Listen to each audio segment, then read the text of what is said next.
Misalkan Anda telah menganggur dan mencari pekerjaan selama berbulan-bulan, program tunjangan pemerintah membantu Anda membayar sewa rumah, tagihan, dan makanan. Hanya cukup untuk bertahan.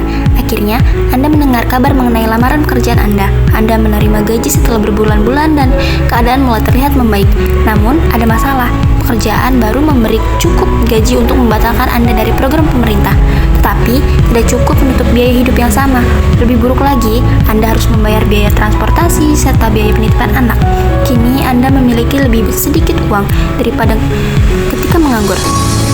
Orang menyebut situasi demoralisasi ini sebagai jebakan kesejahteraan, salah satu jebakan kemiskinan yang memengaruhi jutaan orang di seluruh dunia. Perangkap kemiskinan adalah keadaan ekonomi dan lingkungan yang kian menguatkan melanjutkan kemiskinan dari generasi ke generasi. Beberapa perangkap kemiskinan berhubungan erat dengan keadaan individu, seperti kurangnya akses makanan sehat dan pendidikan, sementara yang lain dapat berdampak ke negara, seperti siklus korupsi pemerintah atau perubahan iklim. Namun ironisnya, perangkap kesejahteraan justru muncul dari kebijakan untuk memerangi kemiskinan. Selama ini, kebanyakan masyarakat menggunakan strategi untuk membantu rakyat miskin memenuhi kebutuhan dasar. Sebelum abad ke-20, kelompok agama dan badan amal swasta sering mengadakan kegiatan serupa yang saat ini disebut sebagai program kesejahteraan dan seringkali berbentuk subsidi dari pemerintah untuk kebutuhan rumah, makanan, energi, dan layanan kesehatan. Umumnya program tersebut menggunakan uji rata-rata. Hanya rakyat dengan penghasilan di bawah jumlah tertentu yang berhak mengikuti program. Aturan ini didesain untuk memastikan bantuan mencapai orang yang membutuhkan. Hal itu juga berarti akses akan hilang ketika memiliki penghasilan lebih di atas batas kualifikasi, terlepas dari apakah mereka cukup stabil atau tidak secara finansial. Siklus kejam ini berbahaya bagi mereka yang berada di dalam dan di luar siklus. Model ekonomi umum mengasumsikan rakyat adalah aktor rasional yang menimbang biaya dan manfaat dari opsi yang ada dan pengambil alihan paling menguntungkan ke depannya. Apabila mereka yang miskin tahu bahwa tidak ada keuntungan dari bekerja, mereka akan memilih untuk tetap menerima tunjangan pemerintah.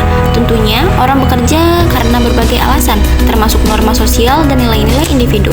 Namun, pendapatan adalah tujuan utama untuk bekerja. Ketika lebih sedikit orang mengambil pekerjaan baru, ekonomi melambat, membuat orang tetap miskin, dan berpotensi mendorong orang di ambang kemiskinan menjadi terdesak. Beberapa orang menyarankan agar siklus ini dapat dihapuskan dengan mengeliminasi program bantuan pemerintah seluruhnya. Namun, kebanyakan setuju bahwa solusi itu tidak realistis dan manusiawi. Lalu bagaimana program dapat didesain ulang sehingga tidak menghukum kerja? Banyak negara telah menerapkan cara untuk menghindari masalah ini. Beberapa memperbolehkan rakyat untuk menerima bantuan dalam periode tertentu setelah menemukan pekerjaan, sementara yang lain menghapus bantuan secara bertahap. Aturan tersebut masih menghilangkan dorongan keuangan untuk bekerja, tetapi resiko perangkap kesejahteraan akan berkurang. Pemerintah lain memberikan bantuan seperti pendidikan, penitipan anak, atau kesehatan yang merata bagi seluruh rakyatnya. Salah satu solusi mengembangkan ide tunjangan universal secara lebih mendalam. Gaji pokok yang universal akan memberi manfaat bagi semua anggota masyarakat, terlepas dari kekayaan atau status pekerjaan. Hanya kebijakan ini yang diketahui bisa menghapus perangkap kesejahteraan, karena setiap upah akan menambah manfaat daripada menggantinya. Bahkan, dengan menciptakan batas bawah pendapatan yang stabil, gaji pokok dapat mencegah kemiskinan. Banyak ekonom dan pemikir telah memperjuangkan ide ini sejak abad ke-18. Namun sekarang, gaji pokok universal sebagian besar masih bersifat hipotesis. Meskipun sudah dicoba beberapa tempat dalam skala terbatas, eksperimen lokal, dan ini tidak banyak menjelaskan bagaimana kebijakan akan berlangsung di seluruh negara atau seluruh dunia. Apapun strategi yang ditempuh pemerintah, memecahkan perangkap kesejahteraan harus menghormati hak dan otonomi rakyat. Hanya dengan memberdayakan individu untuk menciptakan perubahan jangka panjang dalam kehidupan dan komunitas mereka lah kita bisa memutus siklus kemiskinan ini. Selamat siang. Selamat datang di debat hari ini mengenai kesenjangan sosial dan kemiskinan di Indonesia. Kita akan mendengarkan argumen dari kedua pihak. Sebelah saya ada Tasya sebagai peneliti sosial dan sebelahnya ada Vertika sebagai aktivis sosial. Dan sebelah kanan ada Erwin sebagai ahli kebijakan, sebelahnya Ahmad sebagai ahli ekonomi. Mari kita mulai dengan argumen dari pihak pro.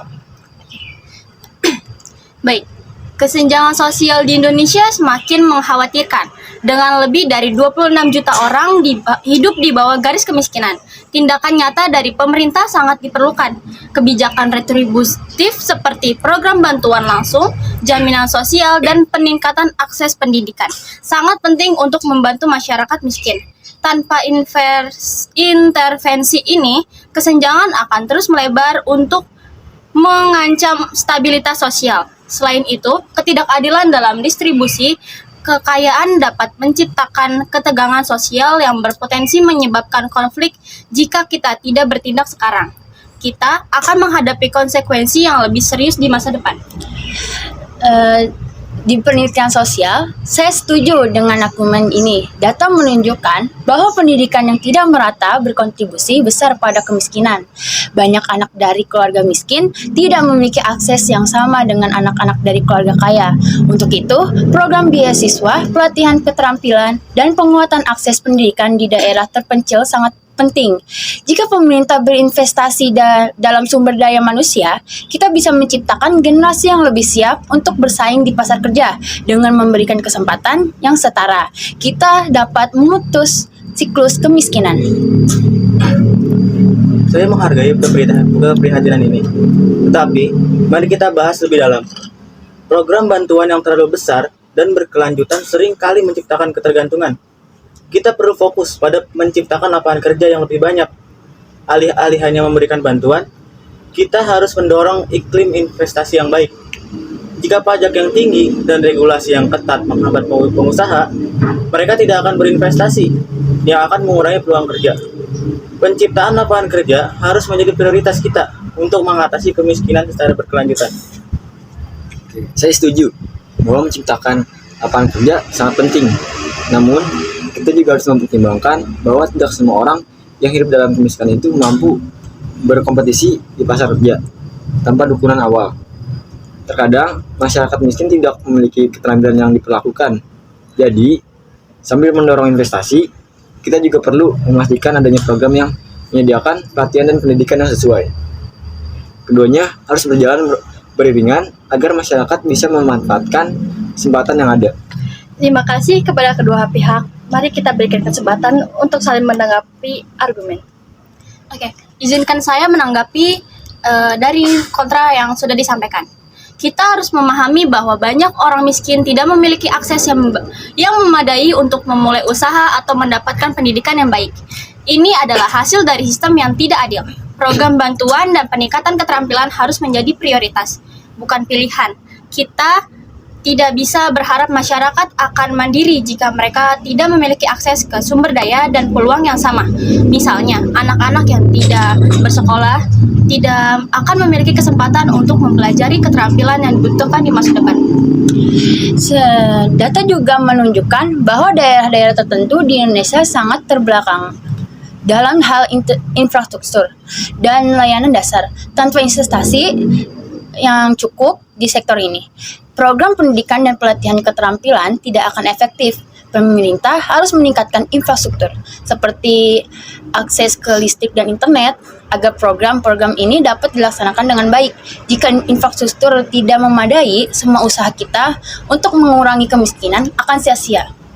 Oke, saya mengerti kekhawatiran ini, tetapi kita harus memastikan bahwa bantuan yang diberikan tidak menjadi beban. Jika kita hanya mengandalkan bantuan, kita tidak akan menciptakan perubahan yang signifikan. Perusahaan harus diberi insentif untuk berinvestasi di daerah miskin, sehingga mereka dapat menciptakan lapangan kerja.